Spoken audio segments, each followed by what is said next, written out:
Hey, it's John Terry, the Black Belt Leader, and welcome to this Black Belt Leadership Master Your Life moment. If you want to be an effective, respected leader, your saying and your doing must be congruent because people do what people see. Now, I can't tell you how many times I've heard Dr. John Maxwell make that statement. People do what people see, but it's true.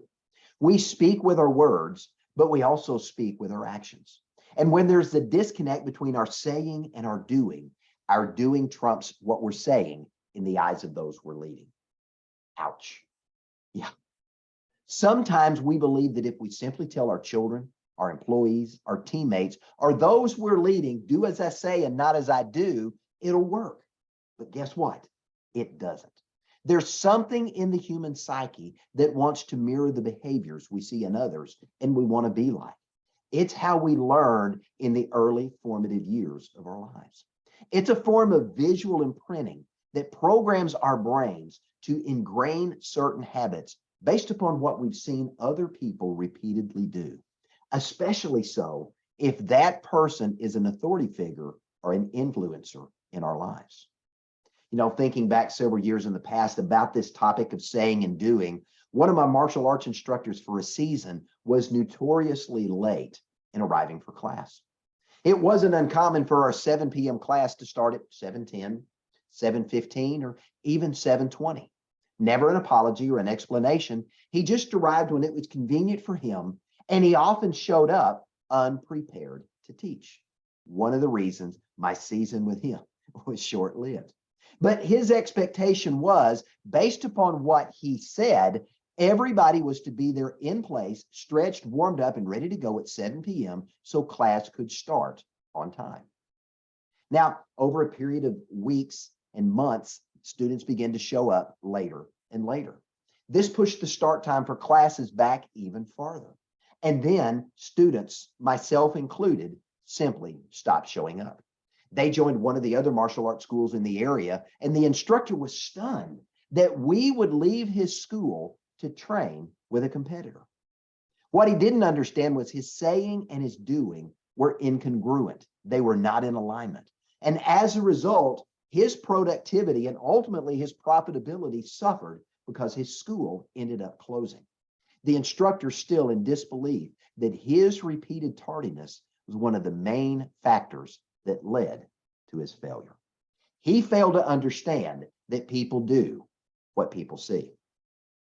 You know, Mahatma Gandhi was approached by a mother with a child in tow who had been patiently standing in line for hours.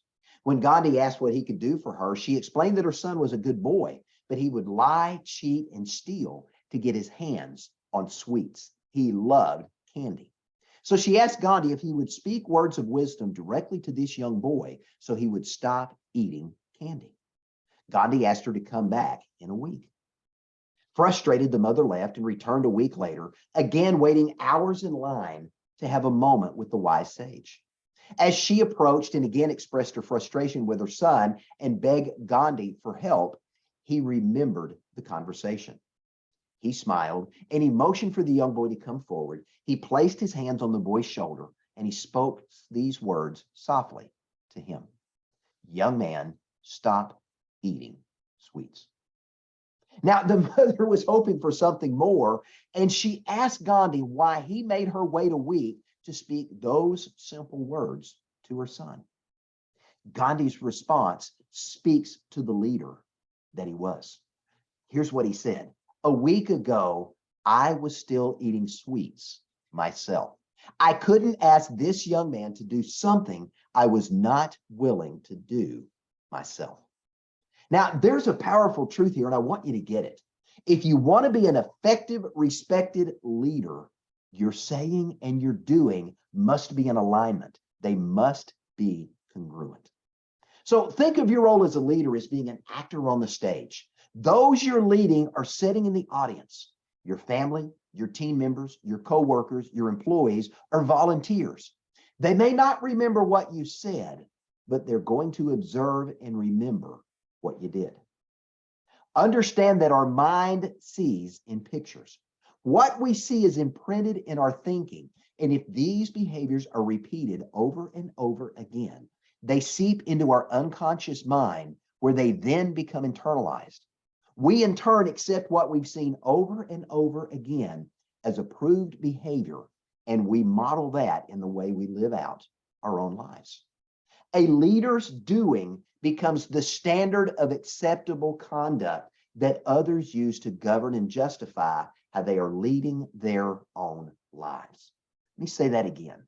A leader's doing becomes the standard of acceptable conduct that others use to govern and justify how they're leading their own lives. Now, if you're a leader who demands your followers meet deadlines and be on time, and you're not holding yourself to the same standard, you are frustrating your people. The individuals that you are leading, you're adding stress to their home, to their workplace, and to their organization by your failure to hold yourself accountable. And at some point, these people are either going to stop striving and they're going to start settling. Now, those leaders who are driven, that want to be part of something bigger than themselves inside your organization, they're going to move on where they have an opportunity to grow and excel.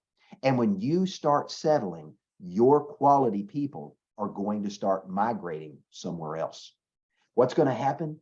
Your productivity and your success are going to be negatively impacted because you can't hold yourself accountable to your own saying and doing. You're going to find yourself alone, a leader without followers. And to borrow another pithy phrase from Papa John Maxwell, if you think you're leading and nobody's following, you're only taking a walk. Understand people are watching your lead, and your actions speak louder than your words. So pay attention to what you say, and then weigh this against what you do. If the two are not in alignment, guess what? You're not genuinely leading. Pay attention to what you say and weigh that against what you do. If these are not in alignment, you're not genuinely leading. Don't let that person be you. When your saying and your doing are congruent, when they're in line with your values and your non-negotiables, and they're in line with the culture you want to instill in those that are following you, that you want them to model and live out, guess what? Your future success is limitless.